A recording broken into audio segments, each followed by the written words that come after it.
Okay, welcome back mga balbon.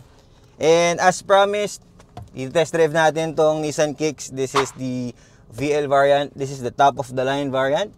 And ikot lang tayo dito ng konti. Experience lang natin siya sa open road, sa traffic, sa mga conditions na pwede natin siyang matesting with the time na nabigay sa atin. Of course, this test drive is made possible by our friend Kevin Evangelista. Actually, kasama ko siya dito sa likod. So, and yung dahilan kung ba't natin nagagawa to. So, maraming salamat. And this is his information. Pwede nyo siyang tawagan, pwede nyo siyang i-text. Sa Facebook, pwede rin. Pwede nyo rin siya mahanap sa Facebook, Messenger. Reach out lang kayo sa kanya para kung meron kayong mga tanong, sasagot niya kayo sigurado. Yun na. Drive na natin to. Tingnan natin kung anong datingan nito. So, meron tong 3 driving modes. Meron siya nung Eco, yung Standard, tsaka yung Sports. Driving mode, Drive mode, Sport, Eco. Ayun, for Standard, wala ka nang, may indicator lang siya for Sport at saka sa Eco. Tingin ko, parang gusto ko munang testing yung Eco kung ano yung experience niya. So, i-stay muna natin siya dyan. Okay. Go to drive. Ayan. So, naka-eco mode tayo. Tignan natin kung anong feedback niya. Okay. So, malumanay lang ang bigay niya sa'yo ng enerhiya. Pagka inapakan mo siya, kalmado lang. And smooth. Smooth siya. Pagka binigyan mo, para lang siyang lumulutang. Pero, yun, may power ka naman, kahit pa paano. Pero kung gusto mong tahimik, or tipid, mas tipid, pinakatipid pala, is yung Eco mode. So, ito. We're driving along Sumulong Highway. Na-experience natin yung Eco mode. Tignan natin yung normal mode. So, naka-normal mode tayo. Hindi ko na, parang hindi ko narinig yung makinang umaandar eh. Na natin pagka binigyan natin dito sa medyo ano. Yan. Ayun, narinig ko lang gulong. Yung ng gulong. Pero yan, responsive, very responsive.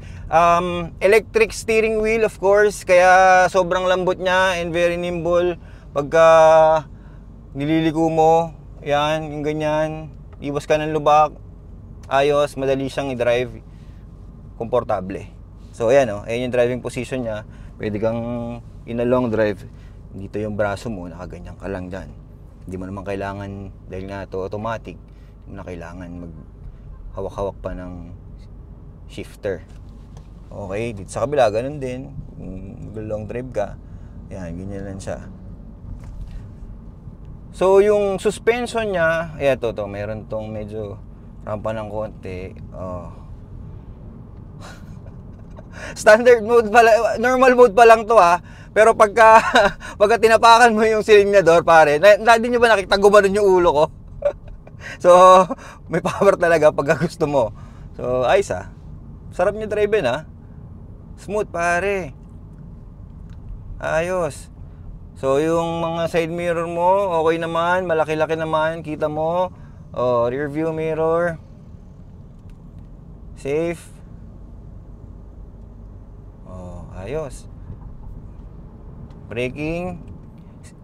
Yung braking nito, apat yung harap at saka likod naka-disc brake. So, hindi ka rin para magamali sa braking nito. So, ayun nga, a part of the technology of this Nissan Kicks is yung pag-apak mo ng silinyador at saka pag-apak mo ng brakes, meron siyang capability to actually charge yung battery. Meron siyang ganun. So, galing no? Technology talaga. So, normal mode pare. I think this is enough for daily. Actually, yung Eco mode naman, pwede na din naman. Pero yun nga, of course, depende pa rin sa'yo kung mainipin ka o hindi. Di ba ikaw na bahala mamili. Yung sports mode, testingin natin mamaya. Na natin kung anong dating nito. Ayan, may lubak tayong dadaanan. Okay, kaya niyang absorb ng maayos.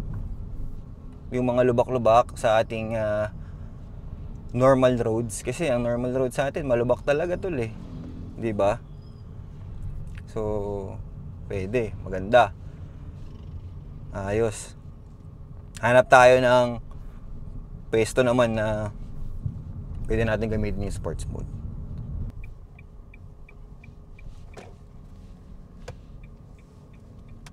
Okay, kung bubelta naman, madali naman siya dahil nga maliit.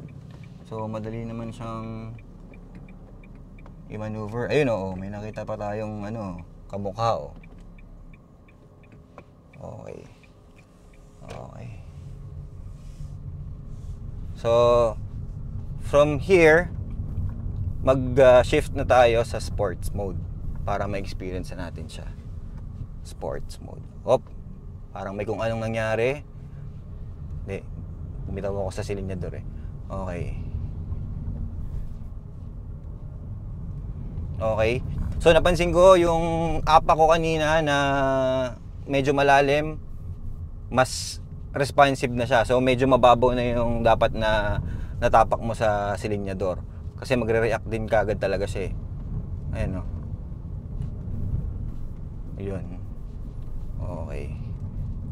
So, yung driving mode, majority yung responsiveness ng engine. Dun niya ina-adjust, yung adjustment. Yan.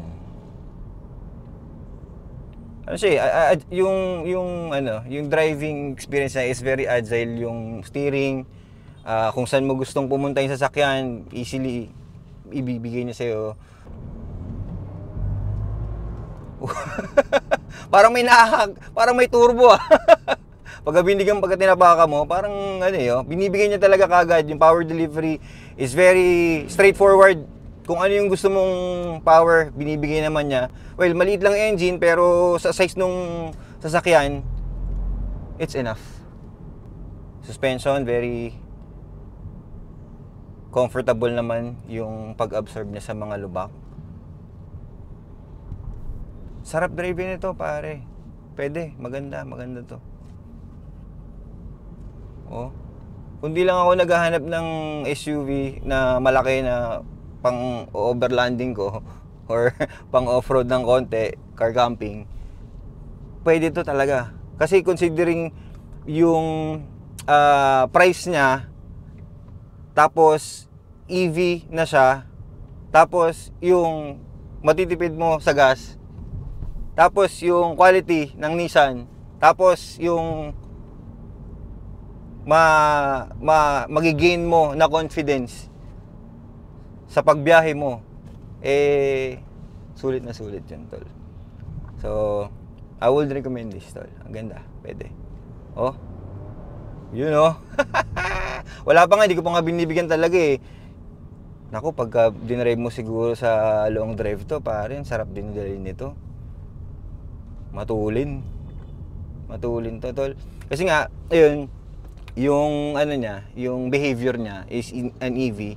So, I drive the BYD Atto 3. Meron akong test drive video niyan. Ito, makikita nyo. Click nyo lang yung link na yan.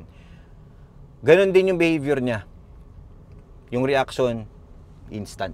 Pag binigyan mo ng gasolina, talagang sisibat. Ayos. Meron din nga pala itong height adjustment ng upuan na. So sa mga babae na medyo maliit na gustong mag-drive ng electronic vehicle, pwedeng ma-adjust yung height para makita mo yung harapan. Ayos. Ayos. Okay, so hanggang dito na lang tayo, tol. Maraming salamat sa lahat ng mga nanood. And of course, pag may question kayo, kay Kevin lang. Good vibes. Mga balbon, tara, tatagumpay.